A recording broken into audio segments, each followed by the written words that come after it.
Alhamdulillah nahmaduhu wa nasta'inuhu wa nastaghfiruh. Na'udzu bihi min shururi anfusina wa sayyi'ati a'malina. May yahdihillahu fala mudilla lahu wa may yudlil fala hadiya lahu. Asyhadu an la ilaha illallah wahdahu la syarika lahu wa asyhadu anna sayyidana Muhammadan abduhu wa rasuluh. Allahumma shalli wa sallim wa barik ala sayyidina Muhammad wa ala alihi wa sahbihi ومن تبعه بإحسان إلى يوم القيامة. أما بعد فأوصيكم ونفسي بتقوى الله وطاعته لعلكم تفلحون. معاشر المسلمين سيدنا رحمكم الله. Kita bersyukur kepada Allah Subhanahu wa taala yang pada siang yang mulia ini. Tanggal 16 Rabiul Awal 1446 Hijriah. Bertepatan dengan tanggal 20 September 2024. Allah Subhanahu wa taala masih selalu melimpahkan kepada kita berbagai macam nikmatnya, sehingga semua itu kita sama-sama dapat kembali hadir berkumpul di Masjid Jami Salafiyah yang kita cintai ini untuk melaksanakan al-Qur'an yang salat Jumat dengan penuh keyakinan dan harapan semoga semua amal ibadah kita diterima oleh Allah Subhanahu wa taala dan dosa-dosa kita pun diampuni oleh-Nya. Amin ya rabbal alamin. Masyiral muslimin, pada bulan Rabiul Awal kita masih berada di dalam bulan Rabiul Awal. Umat muslim di dunia umumnya bergembira menyambut peristiwa kelahiran Nabi Muhammad SAW. Beliau satu-satunya pribadi yang tak pernah lekang dengan namanya, tak pernah tidak kekaguman orang pada keluhurannya.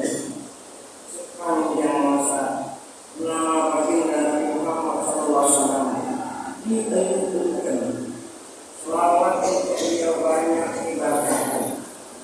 Maka beliau pun namanya diiringi orang dengan penuh keharuan.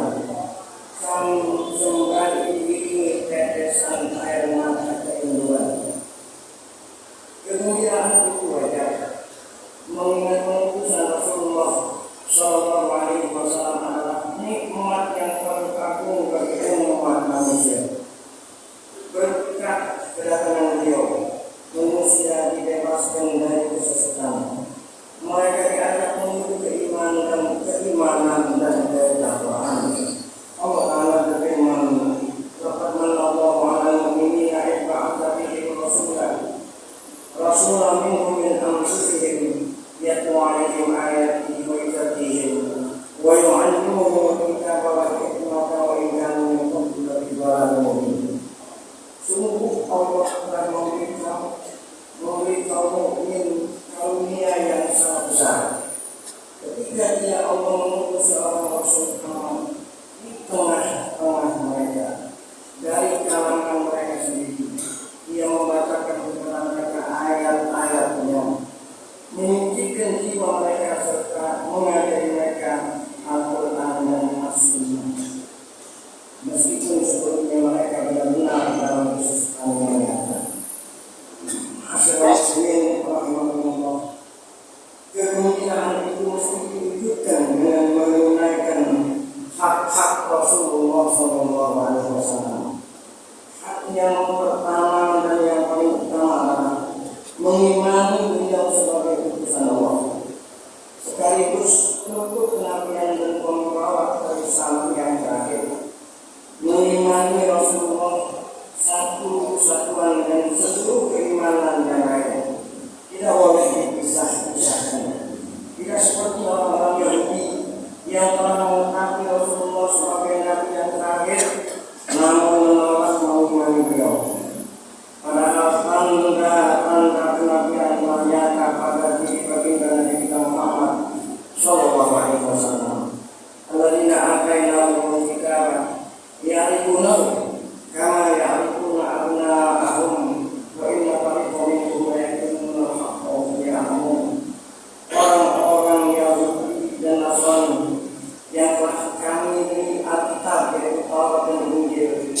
mengenal Nabi Muhammad SAW seperti mereka mengenal anak-anaknya sendiri.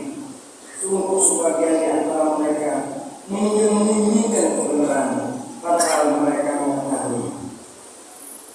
Juga bukan seperti pengikut Ahmadiyah yang menolak Rasulullah SAW sebagai penutup para nabi dan rasul. Mereka malah mengimani Mirza Ghulam Ahmad sebagai nabi terakhir. Padahal Rasulullah SAW bersabda, "Ana-al-aqiqu wal-aqiqu alladzi laisa ba'da nabi." Aku kata Nabi adalah aqiq paling belakang. Al-aqiq dan nabi yang tidak ada lagi nabi sesudahnya. Hadis riwayat Imam Muslim. Masyaallah muslimin. Rasulullah SAW berikutnya yang kedua yang patut diperhatikan dan digunakan umat manusia membacakan sholawat dan salam untuk beliau. Seorang mukmin berikutnya Allah untuk senantiasa memanjatkan sholawat dan salam kepada Nabi Muhammad SAW.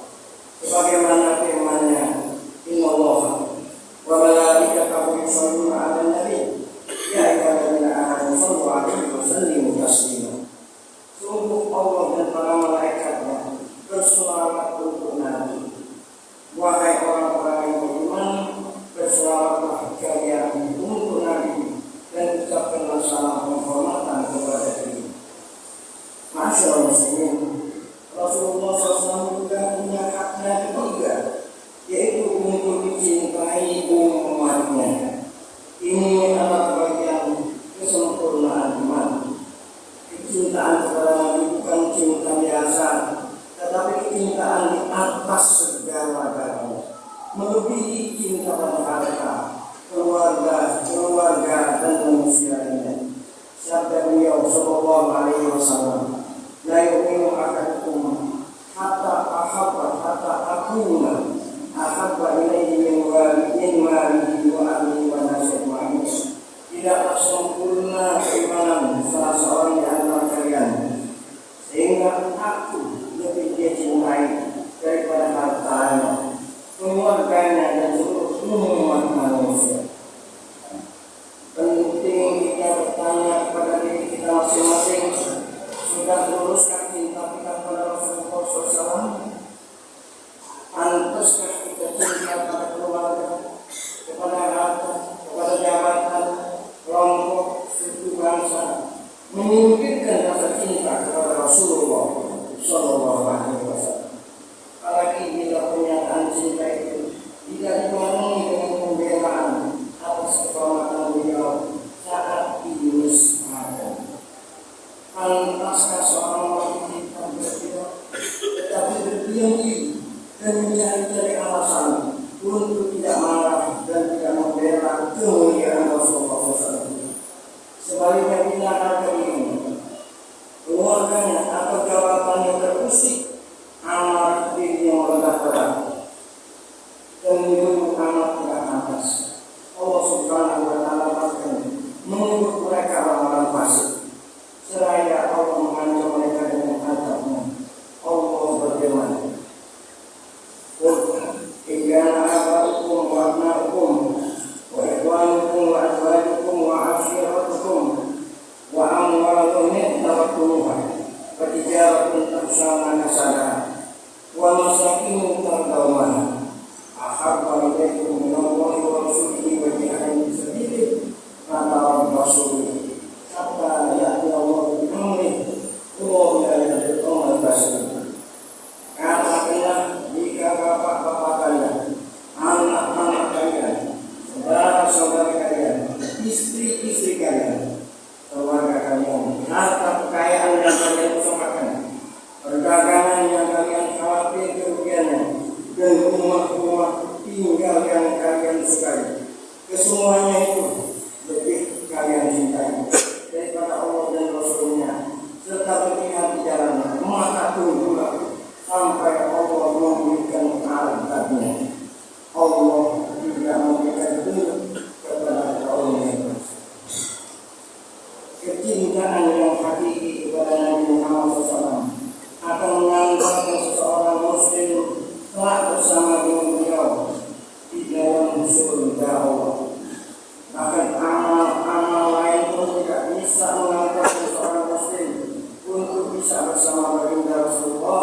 kecuali mahabbah kepada beliau.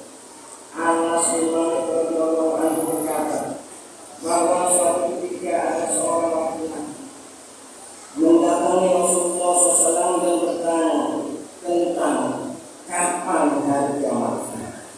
Kemudian Nabi SAW bertanya kepada orang tersebut, "Maka katalah, Allah ya Rasulullah, maka katalah kabir salatin wa saum illa anni yuhibbu wa rasulah."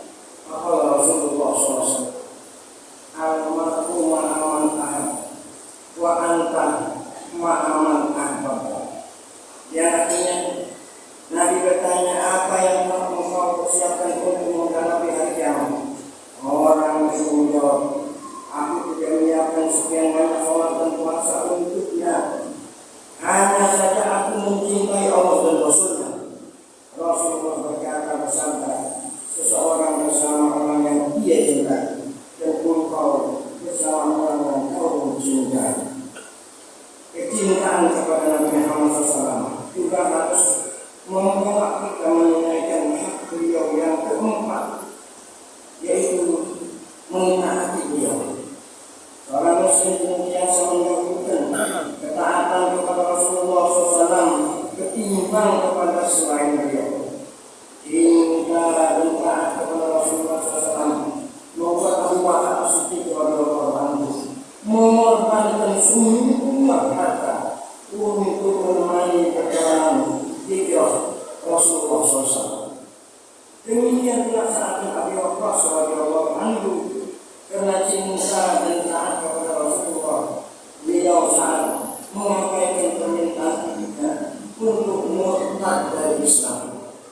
Demikianlah, karena Allah Subhanahu wa Ta'ala telah mengingatkan agar seorang Muslim tidak menjadikan siapa saja, termasuk orang tuanya, saudara-saudaranya, sebagai sahabat dan penolong jika mereka lebih menyukai kekafiran kepada keimanan. Ketaatan kepada Rasulullah SAW akan mengantarkan umat ke dalam surganya. Rasulullah SAW berjanji bahwa umat ini seluruhnya akan masuk surga. Kecuali bagi yang enggan, aneh, masuk surga nggak mau. Sabda beliau, "Kullu ummati yadkhuluna jannah illa man abad." Qala ya Rasulullah, "Wa man ya'lam?" Qala man ata'ani dakhala jannah wa man 'asani faqad. Setiap umat masuk surga, selain yang tidak mau, yang enggan masuk surga. Para sahabat terheran-heran bertanya, "Wahai Rasulullah, siapa yang enggan masuk surga?"